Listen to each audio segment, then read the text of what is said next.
ये वीडियो आज की जनरेशन के बच्चों को समर्पित है और साथ ही साथ उनके पेरेंट्स को भी। सतर्क रहें, सावधान रहें। एक बच्चा रहता है, वो अपने पापा से पूछता है कि पापा ज़रा ये बताइए कि हम दोनों लोगों में सबसे ज़्यादा काबिल कौन है, मैं या आप। उसके पापा बोलते हैं ओबियसली मैं हूँ, मैं तुम्हारा पिता हूँ, और दूसरी बात मेरा तजुर्बा अधिक है, तीसरी बात मैं तुमसे जो है एज में अधिक हूँ, तो जाहिर सी बात है मैं ही हूँ काबिल।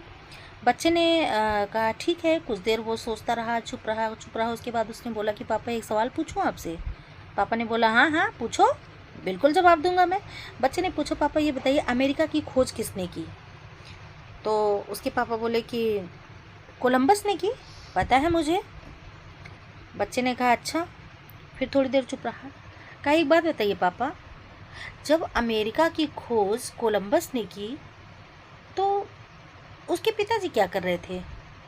आखिरकार उनके पास भी तजुर्बा अधिक था, एक्सपीरियंस था, और जो है उम्र में भी अधिक थे, काबिल भी अधिक थे अपने बच्चे से।